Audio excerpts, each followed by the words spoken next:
Assalamualaikum warahmatullahi wabarakatuh. Bismillah, walhamdulillah, wassalatu wassalamu ala rasulillah wa ala alihi wa sahbihi wa mawala wa ba'd. Apa kabar pemirsa Umat TV dimanapun Anda berada? Senang sekali pada hari ini saya Andi Jaya kembali menemani pemirsa semua dalam program Islamic Solution. Dan tema kita pada hari ini adalah belajar manajemen dari kisah Nabi Ibrahim alaihissalam. Nah, seperti apa kisah Nabi Ibrahim alaihissalam dan bagaimana kita belajar manajemen dari Nabi Ibrahim? Alhamdulillah telah hadir di studio kita pada hari ini Bapak Dr. Henry Tanjung. Assalamualaikum Bapak. Waalaikumsalam. Sehat Pak? Alhamdulillah. Baik, tema kita hari ini adalah belajar manajemen dari kisah Nabi Ibrahim alaihissalam. Silahkan dengan pemaparannya. Baik, para pemirsa sekalian, pada kali ini kita akan mencoba membahas tentang belajar manajemen daripada kisah Nabi Ibrahim alaihissalam. Sebagaimana kita sama-sama ketahui bahwasanya Nabi Ibrahim ini kita kenal sebagai bapaknya tauhid, ya. Ya. Sebab Nabi Ibrahimlah salah satu di antara dua nabi yang namanya kita sebut terus, ya, di dalam sholat kita, ya. Dalam tahiyat kita, dalam tahiyat kita kita sebut ada dua nabi. Yang pertama Nabi Ibrahim, yang kedua Nabi Muhammad sallallahu alaihi wasallam. Semua manusia, jutaan manusia, ya, miliar manusia, itu dalam setiap sholatnya mengucapkan nama dua nabi ini, yaitu Nabi Ibrahim dan Nabi Muhammad sallallahu alaihi wasallam. Nah, bagaimana kisah Nabi Ibrahim ini? Sesungguhnya kisah para nabi itu tersebar dalam beberapa surat. Ya, juga sama dengan kisah Nabi Ibrahim itu tersebar di beberapa surat.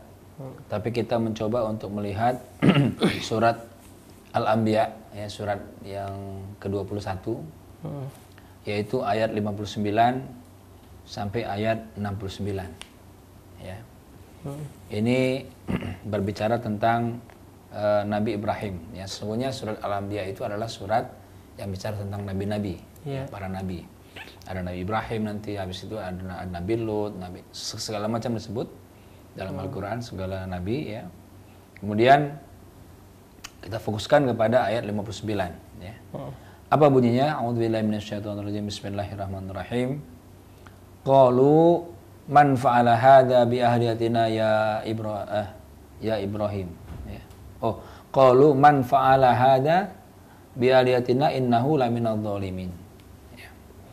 Ini pada ayat yang ke-59, yang artinya, dan mereka berkata, man fa'ala hadza, siapa yang melakukan ini, bi ahliyatina, kepada tuhan-tuhan kami, pada berhala-berhala kami, ya. Karena memang pada saat itu sangat banyak sekali berhala di sekitar Ka'bah itu. Ya, ya. Yang bertanya adalah orang-orang sekitarnya. Orang-orang sekitarnya, orang-orang itu kepada ya, mereka bertanya lah gitu, ya, kepada siapa yang menghancurkan lah, ya, berhala-berhala ini, berhala-berhala kami ini. Innahu laminadh dhalimin, ya, sebenarnya dia termasuk orang yang zalim. Jadi para pemirsa sekalian, sebagaimana kita ketahui bahwasanya Nabi Ibrahim itu kemudian menghancurkan semua berhala-berhala dan meninggalkan satu berhala yang besar. Ya. Jadi tidak semua berhala yang dihancurkan, ya, ditinggalkan berhala yang besar. Nah, nanti argumennya itu cukup cerdas, ya. Ini adalah salah satu bentuk strategi Nabi Ibrahim, ya. Betul. Jadi dia itu namanya dalam strategi dakwah itu harus ada strategi. Harus ada strategi. Nah, jadi kalau semuanya dihancurkan kan jelas dia yang buat, tapi dia tinggalkan satu yang paling besar. Dan nanti dia akan berkilah bagaimana sebenarnya, apa yang diperbuat sebenarnya.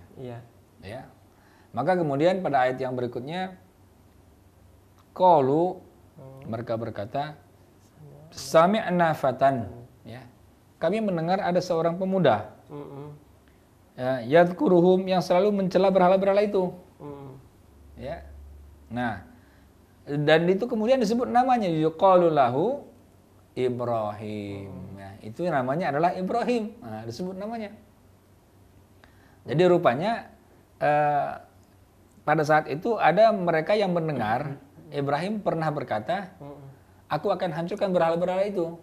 Ya, dengan bahasanya adalah watallahi la'akidanna asnamakum. Ya. Ini dalam tafsirnya ya, nanti bisa dilihat oleh para pemirsa dalam kitab tafsir yang berjudul Safatut Tafasir. Nabi Ibrahim pernah berkata, watallahi, demi Allah, la'akidanna asnamakum. Ya, aku akan berbuat apa ya? Kepada sesuatu kepada berhala itulah. Ya, itu artinya dihancurkan gitu. Nah, jadi begitu mendengar nama Ibrahim disebut, nah kemudian apa? Kemudian rajanya marah. Ya. Nah, pada saat itu rajanya bernama Namrud. Raja Namrud. Raja Namrud. Terkenal juga ya. Terkenal, betul. Raja Namrud marah, kemudian berkata, qalu fa'tu bihi. Ya. Datangkan Ibrahim ke sini. Ala ayunin nas. Disaksikan seluruh semua manusia di hadapan orang-orang. Datangkan dia ke sini. Artinya disuruh kumpul orang-orang, suruh dia datang ke sini. Gitu. Kenapa? Karena akan dia akan disoal lah. Ditanya. Ya, disoal. Mungkin nanti kalau nggak apa dia akan disiksa juga gitu. Ya. Nah, kemudian ketika itu la'allahum yashhadun, ya. Supaya mereka menyaksikan. Jadi kenapa Namrud mengumpulkan orang-orang kemudian manggil Ibrahim? Supaya ini menjadi pelajaran, kira-kira gitulah. Ya. Jadi orang yang menghancurkan berhala nanti akan dihukum. Nah, supaya dihukum oleh orang-orang. Nah, ini menjadi pelajaran. Ya, pelajaran bagi orang-orang yang lain, jangan menghancurkan berhala-berhala, kira-kira begitu. Jadi memang dalam konsep Islam kan punishment atau hukuman itu kan diberlakukan agar orang itu menjadi jerah. Para pemirsa sekalian, hukuman itu dilakukan agar orang itu menjadi jerah supaya tidak lagi berbuat. Nah, bagaimana caranya? Ya, diantaranya dengan mengumpulkan orang-orang banyak, seperti hukum zina, hukum rajam. Siapa yang berzina dia akan dirajam. Tapi ketika dirajam dia tidak sendirian, tapi disaksikan oleh semua orang ketika dia dirajam. Sama dengan hukum cambuk, begitu juga. Ya. Nah, bahkan di Aceh sekarang sudah ada hukum cambuk, disaksikan oleh semua orang, gitu ya. Nah, mengenai hukum cambuk itu. Nah, kemudian pada ayat yang berikutnya, qalu, ya, mereka berkata, a anta fa'alta hadza? Apakah engkau yang menghancurkan ini, ya, yang membuat ini? Bi ahliatina, kepada berhala-berhala, ya, kepada tuhan-tuhan kami, ya Ibrahim, wahai Ibrahim. Nah, ditanya tuh Ibrahim, ya. Jadi begitu dipanggil tanya, wahai Ibrahim, ente nggak kira-kira yang buat ini? Nah, kalau bahasa kita begitulah, ya. Nah, apa kata Ibrahim? Nah, inilah hebatnya, pinternya Nabi Ibrahim. Nabi Ibrahim bilang di ayat yang selanjutnya. Ayat selanjutnya, ya. Qala bal fa'alahu kabiruhum hadza. Nah, ya. Kemudian Nabi Ibrahim berkata, ya, bukan aku, tapi itu yang paling besar itu. Justru yang paling berhala besar, yang paling besar ini nih. Yang tadinya disisa oleh Nabi Ibrahim. Disisa ini yang paling besar ini nih. Yang apa? Yang membuat itu, gitu ya. Nah, kemudian apa argumennya? Kemudian yang besar ini yang buat. Kata Nabi Ibrahim begini. Ini patung yang besar ini, kan sama-sama dia patung-patung kecil. Nah, kalian sembah yang kecil-kecil juga, marah dia.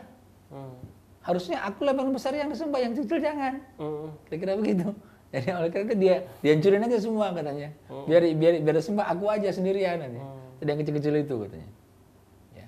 Jadi argumennya itu sangat logis. Ya, sangat logis. Maksudnya diterima akal. Diterima akal. Artinya kan kalau banyak patung dia besar, yang lainnya kecil-kecil. Ya bilang, lah, yang harus disembah kan harusnya yang besar bukan yang kecil-kecilnya. Aku hancurin aja mereka biar akhirnya mereka nyembah aku aja gitu. Kira-kira begitu. Ini menarik sekali nih. Apa hujah daripada Nabi Ibrahim. Ya, memang Nabi itu orang yang paling cerdas ya.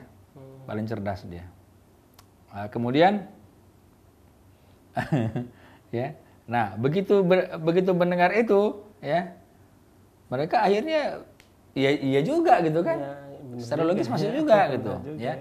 Nah, tapi enggaknya sampai di situ. Kata Nabi Ibrahim, pada ayat yang berikutnya.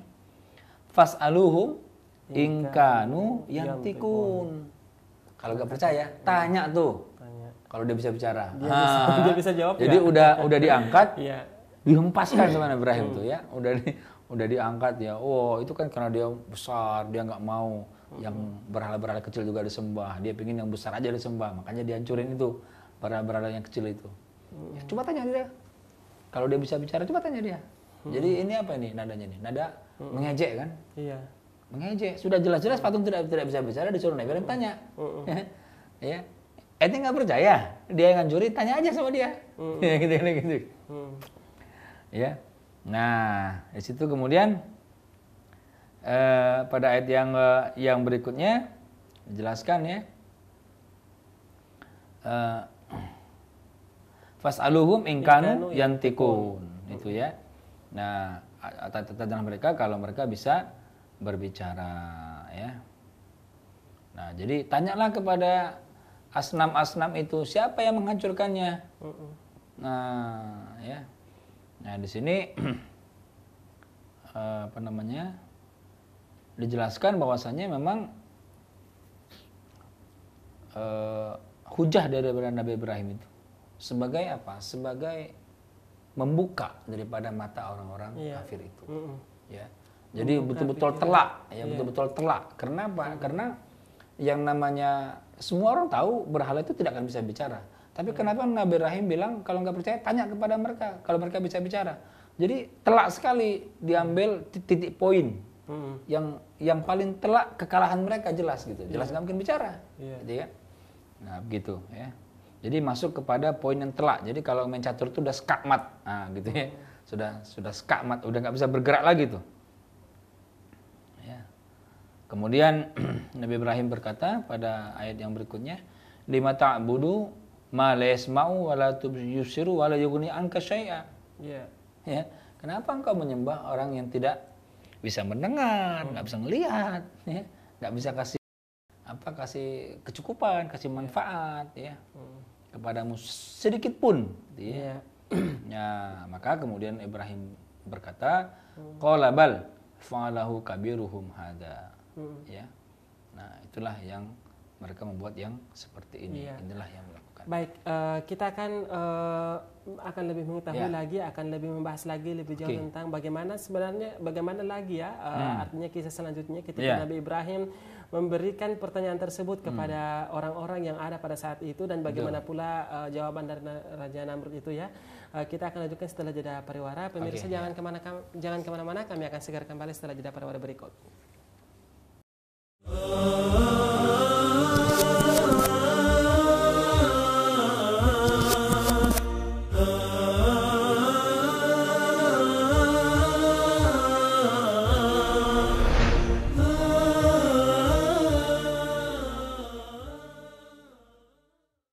Ya, baik pemirsa, kembali lagi di program Islamic Solution masih dengan tema belajar manajemen dari kisah Nabi Ibrahim alaihissalam bersama dengan Bapak Dr. Henry Tanjung. Baik, tadi kita sudah sampai pada pembahasan tentang ketika Nabi Ibrahim bertanya balik kepada orang-orang yang ada pada saat itu bahwa yang menghancurkannya adalah yang besar yang paling besar itu. Kalau kalian tidak percaya tanya aja gitu ya.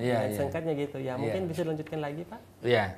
Jadi begitu dijelaskan bahwasanya berhala itu tidak bisa bicara, kenapa engkau menyembah sesuatu yang tidak bisa bicara, yang tidak bisa memberikan manfaat sedikit pun ya.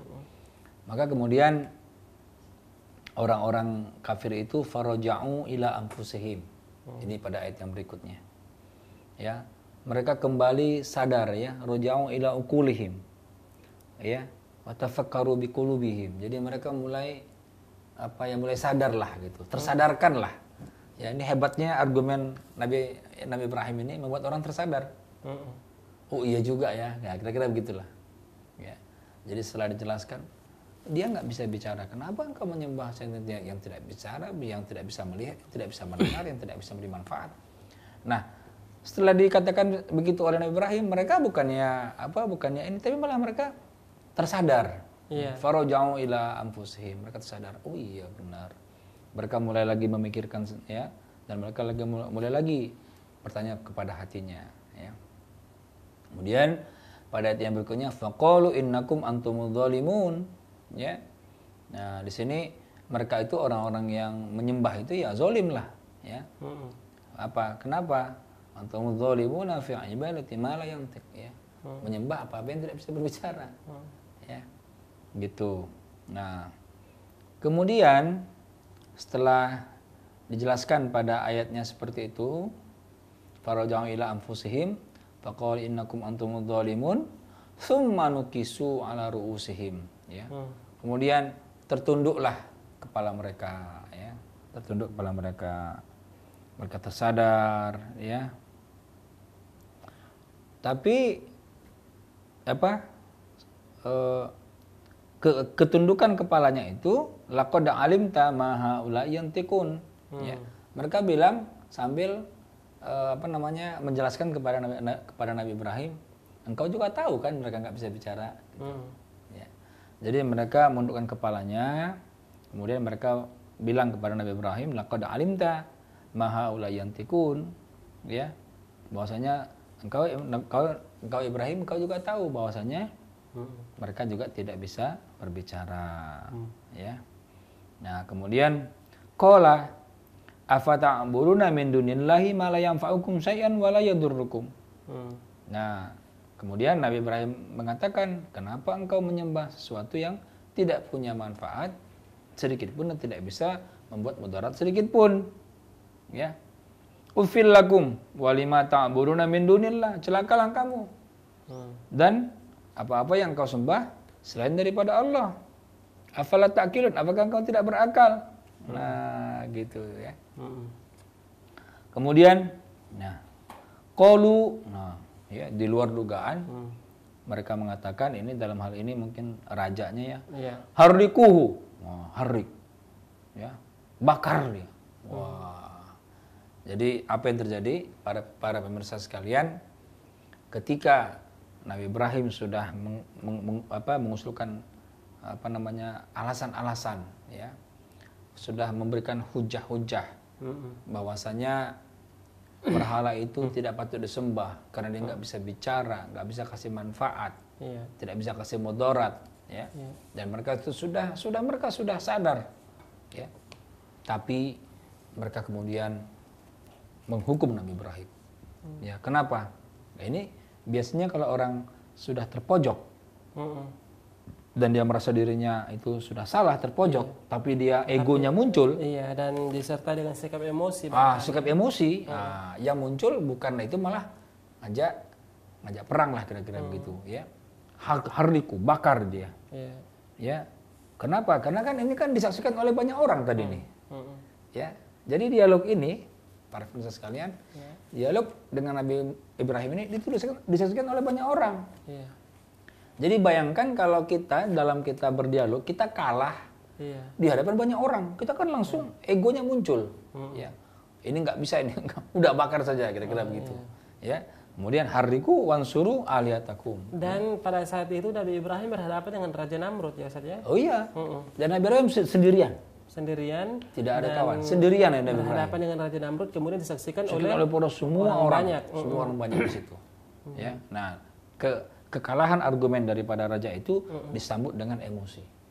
Nah, ya, kemudian apa terjadi? Dibakarlah dia, ya. Kemudian apa? Disuruh itu wansuru alaikum, ya. Ya. Nah, tolonglah, mana itu Tuhan engkau, Tuhan Nabi Ibrahim. Tolong dia gitu, ya. In kuntum fa'ilin, ya, kalau mereka bisa bertindak, kira-kira begitu. Maka kemudian begitu dilempar Nabi Ibrahim sampai ke api, maka Allah berfirman kepada api, qulna ya naru, kami berkata kepada api, ya naru, wahai api, kuni bardan, ya, jadilah engkau sejuk, ya, tidak dingin. Kalau dingin Nabi Ibrahim kedinginan, ini bardan, sejuk, ya. Jadi kalau kita di AC lah gitu, ya, kita tidak kedinginan. Kalau kita kedinginan itu di salju itu. Nah, itu kedinginan banget tuh, ya. Kedinginan banget tuh. Ini enggak, dia nggak sampai kedinginan, ya, tapi sejuk, ya. Kuni bardan. Nah, wassalaman ala Ibrahim. Dan keselamatan atas Nabi Ibrahim. Ya. Jadi kalau misalkan terlalu dingin kan Nabi Ibrahim jadi nggak selamat dia. Iya. Tapi ini diselamatkan wasalaman. Ya, jadi firman Allah kepada api, ya, tadi api yang sifatnya membakar, ya. Nah, karena firman Allah, api itu menjadi AC. Ya. Jadi bertentangan. Jadi memang begitu, ya. Logika manusia itu, ya, kalau sudah berhadapan dengan perintah Allah itu selalu kadang-kadang bertentangan. Iya. Bertentangan. Ya. Contohnya tadi, api yang sifatnya membakar, begitu Allah perintah, dia menjadi AC. Ya. Nah, inilah penggalan kisah yang kita bisa ambil daripada kisah Nabi Ibrahim dalam Al-Anbiya 59 sampai 69. Iya. Jadi pada saat itu Nabi Ibrahim dalam keadaan selamat, Ustaz, ya. Selamat ya, merasakan kepanasan, selamat. Betul. Dan diceritakan dalam tafsirnya, bajunya pun tidak terbakar. Jadi dia keluar, tali ikatannya yang terbakar, terus dia keluar dengan tenang. Sehingga banyak orang yang akhirnya beriman ketika itu. Iya. Gitu. Sehingga Nabi Ibrahim selamat dan tidak merasakan akibat dari api yang membakarnya itu. Tidak. Dia dan begitulah keluar. Iya, dan seperti itulah pertolongan Allah, ya. Artinya betul. Kalau kita berpikir apa yang panas, ya, dan itu mungkin pelajaran yang penting juga bahwa tidak semua apa yang kita pikir itu tergantung pada kehendak Allah, seperti itu, ya. Betul. Baik, benar sekali, ya, pembahasannya. Jadi nasrul minallah itu, ya, pertolongan dari Allah itu kadang-kadang di luar logika kita. Kadang-kadang di luar logika. Sebagai manusia. Ya, dan ini mungkin banyak orang yang sulit menerima hal ini, Ustaz, ya. Oh, iya, betul. Orang-orang awam betul banyak. Yang tapi banyak nggak masuk akal. Nggak masuk akal. Tapi banyak orang-orang soleh yang merasakan itu karma-karma seperti itu. Ya, di luar akal kita sebagai manusia biasa, ya. Baik, menarik sekali, ya, pembahasannya, Ustaz. Baik, dan kita akan lanjutkan, ya, dengan sesi berikutnya tentang pelajaran-pelajaran yang bisa diambil dari kisah Nabi Ibrahim alaihissalam yang telah kita dengarkan tadi setelah jeda pariwara. Pemirsa, jangan kemana-mana, kami akan segera kembali setelah jeda pariwara berikut.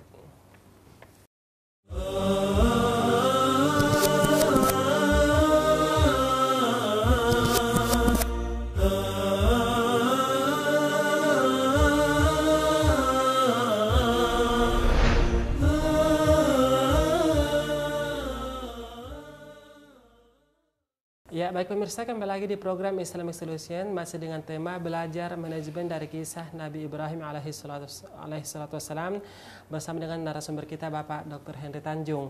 Baik, tadi telah kita membahas, ya, bagaimana kisah Nabi Ibrahim mulai dari penghancuran berhala, kemudian Raja Namrud marah, kemudian mencari siapa pelakunya, kemudian mengumpulkan manusia, memanggil Nabi Ibrahim, kemudian dengan strategi Nabi Ibrahim bagaimana ia menyampaikan kepada masyarakat waktu itu, ya, secara logis apakah berhala ini patut disembah atau tidak, seperti itu, betul. Kemudian Raja Namrud kemudian marah di depan manusia, kemudian memerintahkan para pasukannya untuk membakar Nabi Ibrahim. Namun apa yang terjadi, para pemirsa di rumah, ternyata api tersebut tidak membakar Nabi Ibrahim, malah membuat sejuk, bahkan keselamatan atas Nabi Ibrahim alaihissalam. Baik, menarik sekali pembahasannya kisah Nabi Ibrahim alaihissalam yang telah kita bahas tadi. Baik, mungkin untuk sesi ini kita akan lanjutkan pada pelajaran-pelajaran yang bisa diambil dari kisah yang telah kita sebutkan tadi. Silakan. Ya, yang pertama adalah pelajaran manajemen dalam diplomasi. Ya, jadi dalam diplomasi ini Nabi Ibrahim melakukan strategi menang tanpa orang lain merasa kalah. Sekali lagi para pemirsa sekalian, strategi diplomasi menang tanpa orang lain merasa dikalahkan, ya. Atau kalau dalam bahasa Jawanya disebut dengan menang tan ngasorake, ya. Tapi menang dia, tapi nggak bersorak-sorak dia. Menang dia nggak melompat-lompat dia. Bagaimana ini terjadi? Nabi Ibrahim ketika dia mau dilempar ke api, dia nggak menolak. Dia ikut. Ketika mau dilempar, dia ikut dilempar. Ya. Nah, jadi apa? Nah, ketika dia mau dilempar itu ke dalam api itu, semua orang pasti merasa mereka menang. Ya, karena semua orang pasti merasakan Ibrahim akan hangus terbakar. Iya. Semua orang tidak terkecuali. Jadi, tapi Nabi Ibrahim tahu dia akan menang. Nah, ini ya. Jadi menang tanpa orang lain merasa dikalahkan. Nah, ini menjadi satu disiplin ilmu ya, yang kita sebut dengan ilmu komunikasi. Para pemirsa sekalian, dalam kita berdebat, dalam kita berdiskusi, dalam kita bermusyawarah, ini ilmu ini hendaknya kita praktekkan. Ini adalah praktek daripada manajemen Nabi Ibrahim alaihissalam. Ya. Terkadang dalam kita rapat, diskusi, ya, pendapat kawan kita jelek-jelekkan, ya. Kadang-kadang kita buat buruk. Ya, kalau anda berpendapat seperti ini akan hancur organisasi kita. Itu tidak seperti itu. Ya, diplomasi daripada Nabi Ibrahim itu jelas, tegas. Ya. Jadi dia pada poin-poin tertentu, pada poin-poin yang tadi yang skakmat tadi. Iya. Jadi kalau kita mau berdiskusi rapat, kita punya pendapat diutarakan saja, keluarkan saja, tapi dengan cermat poinnya. Menurut saya kalau kita berbuat seperti ini poinnya akan 1, 2, 3. Nah, oleh karena itu saya punya pendapat sebaiknya seperti ini, jelas, tegas. Ya, jadi tidak usah kita kemudian semua pendapat kita jelek-jelekkan, tahu-tahu pendapat kita bagus-baguskan misalnya, ya, atau kita berpendapat dalam kondisi semua pendapat orang menjadi jelek misalkan. Nah, ini yang tidak pas, ya. Jadi bagaimana pelajaran yang pertama ini yang bisa kita ambil ini adalah kita menang, ya, kita boleh menang, ya, tapi janganlah orang lain merasa dikalahkan, ya, janganlah orang lain merasa kemudian. Kenapa? Karena kalau dalam kondisi kita menang orang lain merasa dikalahkan, itu kadang-kadang kalau dia nggak terima kekalahan itu, marah, ya? Dia marah dan mungkin juga dia dendam kepada kita. Dendam. Nah, kalau dia bisa kendalikan emosi dia, mungkin nggak ada persoalan. Tapi kalau dia tidak bisa mengendalikan emosinya, para pemirsa sekalian, bisa-bisa nyawa kita menjadi taruhan. Ya. Iya. Contohnya yang paling jelas ketika orang main judi lah. Iya. Ada yang menang, ada yang kalah. Tidak ada orang yang kalah main judi itu menerima dia kalah, nggak ada. Orang kalau dia kalah main judi, dia bilang awas lo nanti, kapan lo nggak gua kalahin, nah gitu. Ya. Jadi yang muncul adalah dendam di situ. Ya. Nah itu tadi. Jadi dalam kita berdiplomasi, ya, dalam kita bermusyawarah, berdiskusi, berdebat, ya, itu hendaknya kita mengutarakan hal-hal poin-poin yang menurut kita itu adalah penting, tanpa kita merendahkan pendapat orang lain. Tanpa kita mengatakan kalau Anda berpendapat seperti ini, hancur kita punya organisasi, seperti itu. Baik, untuk terkait dengan poin ini saya mau bertanya Ustaz, kalau misalnya ini kan poinnya adalah menang tanpa harus lawan merasa dikalahkan, ya. Betul. Baik, anggaplah dalam sebuah musyawarah Ustaz, ya, pendapat kita tidak diterima oleh orang yang ada dalam bermusyawarah tersebut. Betul. Dan keputusannya adalah tidak sesuai dengan pendapat kita. Betul. Seperti itu. Kemudian kita mengatakan bahwa ya biarlah hasil yang membuktikan. Biarlah hasil yang membuktikan. Nah, ini kan seakan-akan ungkapan bahwa pendapat kita lah yang sebenarnya benar, seperti itu. Itu yang pertama. Pertanyaan yang pertama, apakah pendapat atau sikap seperti itu dibenarkan? Kemudian yang kedua adalah ketika terjadi misalnya, ya, hasilnya nanti betul-betul bahwa pendapat yang tidak diambil tadi ternyata itu yang benar, kemudian dilakukan musyawarah yang kedua dan dievaluasi, dan hasil evaluasi seakan-akan menyalahkan pendapat yang kedua yang awalnya diterima, seperti itu. Apakah sikap atau penerapan evaluasi ini dibenarkan seperti itu? Baik, jawabannya sederhana, dua-dua tidak benar. Dua-duanya nggak benar. Iya, begini, kalau tadi kita bermusyawarah, ya, kemudian pendapat kita tidak diterima, kemudian kita bilang tengok aja nanti, ya, pendapat ini, itu berarti kita nggak siap untuk bermusyawarah. Ya, jadi bermusyawarah ini sebenarnya ini adalah latihan mental, ya.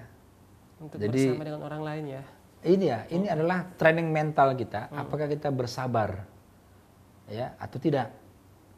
Jadi dalam musyawarah, para pemirsa sekalian, apapun yang diputuskan dalam musyawarah, kita sebagai peserta harus terima.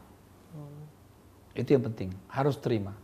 Ketika yang diputuskan itu tidak sesuai dengan apa yang kita berikan pendapat, kita harus mengucapkan alhamdulillah.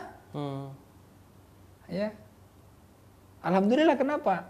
Karena kita tidak terseret ya kepada beban kalau ternyata pendapat itu hasilnya mudorot. Gitu. Ya. Jadi justru kalau dalam musyawarah pendapat kita tidak diterima, kita harus senang itu. Kenapa? Karena kita terlepas daripada beban. Nanti kalau pendapat kita diterima hasilnya jelek, kita jadi malu. Yeah. Nah, sebaliknya kalau kita dalam musyawarah itu kemudian kita berpendapat dan kemudian pendapat kita oleh orang lain itu diterima, kemudian diterapkan sebagai keputusan rapat, kita harus istighfar. Istighfar ya. Istighfar kita. Karena itu beban berat sebenarnya. Di situ. Inilah sebenarnya pelajaran daripada latihan mental dalam bermusyawarah. Jadi kalau tadi awas dulu nanti, tengok aja nanti, itu berarti dia nggak siap untuk bermusyawarah. Itu berarti orangnya egois. Karena kan kadang kita menemukan kasus seperti itu, Sat, ya. Iya, tapi ya, kan udah lihat aja nanti hasilnya. Iya, itu nggak boleh, nggak boleh. Itu nggak dibenarkan dalam Islam. Ya, sahabat-sahabat dulu juga ketika rapat, misalkan ya Rasul dengan Salman Farisi misalkan rapat, yang diputuskan adalah pendapat Salman langsung istighfar, ya, kalau diterima. Kemudian yang kedua tadi penerapan yang kedua tadi evaluasi. Begitu dievaluasi, kemudian itu digagalkan, yang diterima adalah pendapat kita, ya sama saja kita juga harus mengucapkan istighfar. Karena siapa tahu begitu pendapat kita yang diterima gagal juga gitu, siapa tahu, kan gak ada jaminan. Ini kan untuk apa, masa depan. Iya, mungkin saja di saat yang pertama tadi mungkin berhasil. Mungkin berhasil. Nah, tapi karena ini kondisinya berubah misalkan. Zamannya berubah atau keadaannya berubah. Kita terapkan secara gitu gagal lagi gitu kan. Enggak. Jadi justru makanya di dalam kita rapat itu adalah ujian, ya. Bagaimana kita bisa berlatih sabar, ya, dalam menghadapi anggota-anggota rapat. Nah, gitu. Iya. Dan ini poin yang sangat penting sekali ya, karena dalam keseharian kita, ya musyawarah ini hal yang tidak bisa dilepaskan ya. Betul. Baik dalam keluarga, betul. Terlebih lagi ketika hidup bersama dengan orang lain seperti itu ya. Betul. Baik. Menarik sekali ya pembahasan Ustadz. Kita akan lanjutkan lagi di poin selanjutnya ya, pelajaran-pelajaran yang bisa diambil dari kisah Nabi Ibrahim alaihissalam setelah jeda pariwara berikut. Pemirsa jangan kemana-mana, kami akan segera kembali.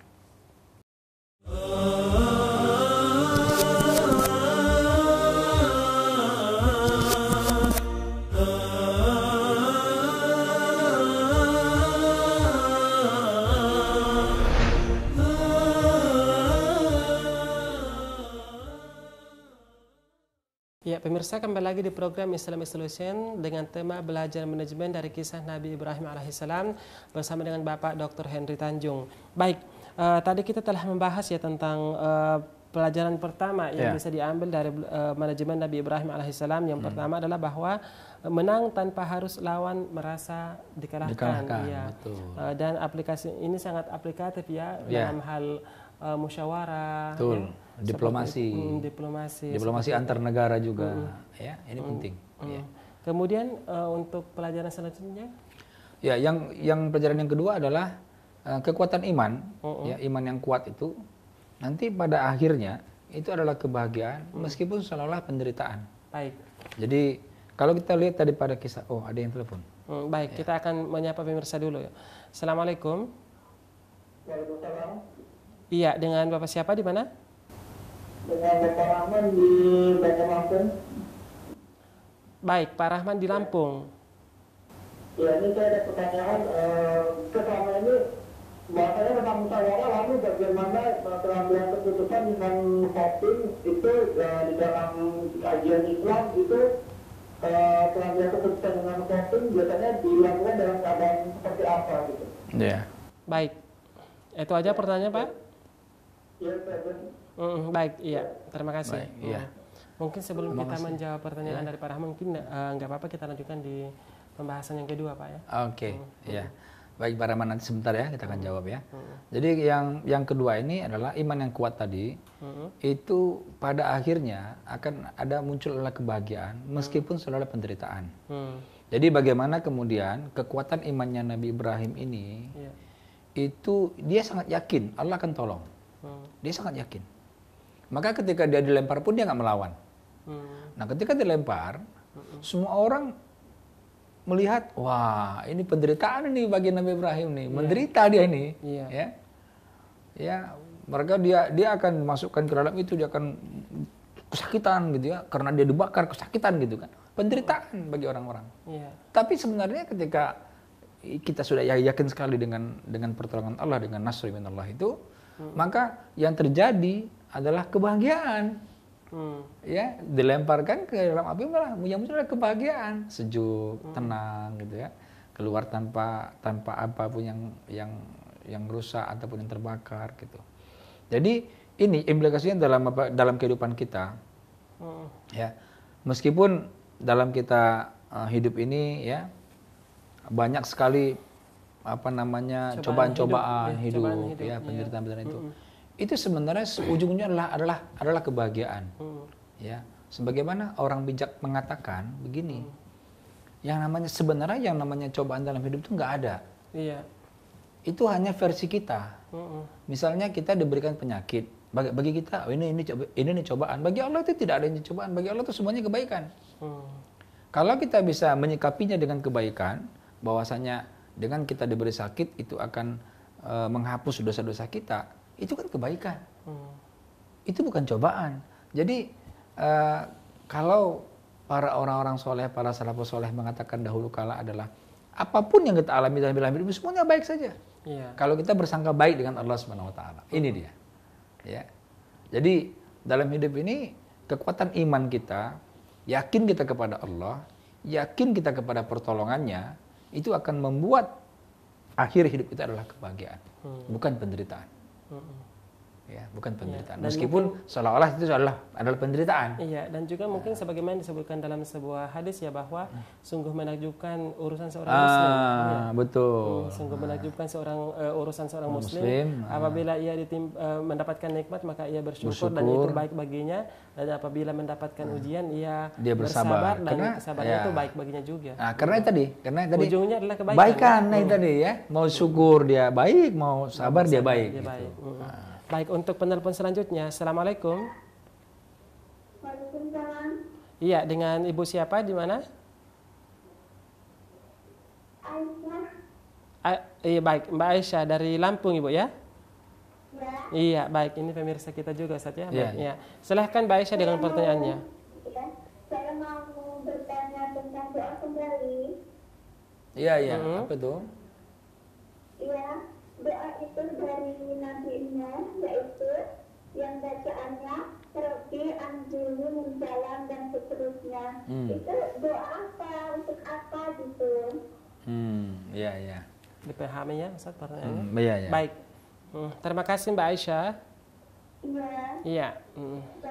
Assalamualaikum. Waalaikumsalam warahmatullahi wabarakatuh. Iya. Terima kasih buat Mbak Aisyah dari Lampung. Iya, silahkan. Ya, jadi itu mungkin kita langsung tuntaskan kepada yang ketiga ya, baru kita jawab ya. Nah, yang ketiga ini adalah pelajaran manajemen, ini yang paling penting sebenarnya. Ini bicara tentang manajemen perubahan. Jadi untuk kita bisa merubah sesuatu, apakah itu merubah rumah tangga kita, merubah masyarakat kita, merubah negara kita, itu yang paling penting adalah kualitas, bukan kuantitas. Kualitas. Ya. Jadi kualitas apa maksudnya? Kualitas iman, bukan jumlah yang banyak. Ya. Jadi satu Nabi Ibrahim dengan iman yang sangat luar biasa, dia mampu mengalahkan Raja Namrud dan semua orang-orang yang hadir di situ. Satu orang saja itu. Ya, sehingga yang terjadi adalah apa? Yang terjadi adalah perubahan. Ya, begitu selamat banyak orang-orang yang tadinya kafir menjadi muslim. Perubahan terjadi. Karena satu orang. Ya, jadi kalau kita mau buat perubahan, mari sama-sama mulai hari ini kita perhatikan pada kualitas. Makanya dulu pernah Bung Karno mengatakan, datangkan bagiku 10 pemuda, aku akan bangun Indonesia. Itu maksudnya bukan 10 pemuda yang biasa-biasa saja. Tapi 10 pemuda yang luar biasa keimanannya, luar biasa patriotiknya, ya, luar biasa heroiknya, sehingga dia bisa merubah bangsa ini. Ya, jadi oleh karena itu kita jangan terlalu berbangga dengan jumlah. Intinya begitu, Ustaz Andi. Ya, Kita jangan terlalu berbangga dengan jumlah. Iya. Ya. Kita harus berbangga dengan kualitas. Ya. Nah, kita akan sangat bangga kalau jumlah kita banyak, semuanya berkualitas. Iya. Nah, ya. Tapi kalau ketika kita punya jumlah banyak, tapi seperti buih di lautan imannya, Iya, benar. ya, yang kemudian di dalam sebuah hadis Nabi juga dijelaskan nanti di akhir zaman umat Muslim itu seperti hidangan yang diperebutkan orang. Diperebutkan dari segala arah. Ini kan gambaran sebenarnya bahwasanya umat Islam itu banyak, Iya. ya, tapi imannya Rendah. seperti buih di lautan. Nah itu, ya. Jadi dalam kita membuat perubahan apapun, juga dengan perubahan dakwah. Perubahan dakwah itu diperlukan orang-orang yang luar biasa. Ya. Umat TV ini akan bisa merubah masyarakat, ya. Kalau orang-orangnya konsisten dan kuat imannya, kualitas di situ. Iya. Istiqomah terus dalam berdakwah, insya Allah masyarakat akan berubah. Iya. Ya, ini yang sangat perlu daripada manajemen Nabi Ibrahim. Iya, dan mungkin terkait dengan kualitas yang bagus ya, tidak melihat kuantitas. Yeah. Itu juga mungkin terkait dengan bagaimana kita melihat kisah-kisah Nabi terdahulu ya. Betul. Bahwa ada saja Nabi yang sangat sedikit pengikutnya. Ada saja. Tetapi tidak bukan berarti bahwa dia adalah Nabi yang tidak berhasil. Bukan berarti itu. Bahkan betul. Nabi Nuh dikisahkan, Nabi Nuh dikisahkan betul. ribuan tahun. Ribuan tahun umurnya hanya berapa puluhan saja. Ya, puluhan saja. Iya, betul sekali. Baik, mungkin langsung bisa dijawab untuk pertanyaan dari Pak Rahman Iya, tadi. dari Pak Rahman tadi pertanyaannya voting ya, begini ya. Jadi saya mau tegaskan ya, musyawarah dalam Islam itu hanya satu, yaitu mufakat. Musyawarah mufakat ya. Mufakat. Bagaimana kalau tidak tercapai mufakat? Nah, hari ini orang voting. Dalam Islam tidak ada voting. Ya. Ketika tidak tercapai mufakat, itu yang memutuskan adalah pemimpin. Dan semua harus terima. Di situ letaknya, Pak Rahman. Voting itu tidak ada dalam Islam. Kenapa? Kalau orang voting, maka dia siap untuk tidak sependapat dengan hasil rapat. Inilah berbahaya. Berbahaya. Hasil rapat A, dia votingnya B, maka ketika rapat sudah terjadi, dia bilang, saya tadi berpendapat lain. Nggak apa-apa, saya kalah voting. Itu bukan musyawarah yang baik. Dalam Islam itu yang nanggung keputusan itu adalah pemimpin. Makanya begitu tidak ada kata mufakat, tidak ada kata bulat dalam musyawarah, pemimpin mengambil keputusan A, semuanya harus ikut. Iya. Inilah sebenarnya dalam Islam. Itu tidak ya. ada. Baik buat Pak Rahman di Lampung ya, bahwa tidak ada voting. Tidak ada voting dalam Islam. Baik. Ya. Untuk pertanyaan kedua dari Mbak Aisyah di Lampung. Ya, ini kisah Nabi Nuh ya. Doa tadi ya, doa daripada Nabi Nuh ini konteksnya apa? Nanti coba saya lihat dulu lah. Ya, artinya saya belum bisa jawab sekarang. Saya lihat dulu nanti itu dalam ayat apa, surat apa ya. Kemudian nanti akan saya lihat tafsirnya misalnya apa kira-kira konteks pada ayat ini. Sabar ya Bu saya. Nanti kita akan bahas pada pertemuan akan datang. Ini buat insya Allah pertemuan yang akan datang pekan depannya. Ya, karena Islam Betul ini akan ditayangkan lagi setiap minggu ya. Betul. Dan pekan depan insya Allah ini menjadi PR buat Bapak. PR ya. Untuk menjawab pertanyaan Mbak Aisyah dari Lampung tadi ya. Ya. Baik, menarik sekali pemirsa ya pembahasan kita pada hari ini belajar manajemen dari kisah Nabi Ibrahim alaihi salatu wassalam. Ya, apapun itu ya, dari awal sampai akhir kisah Nabi Ibrahim dan poin-poin yang telah kita sebutkan tadi.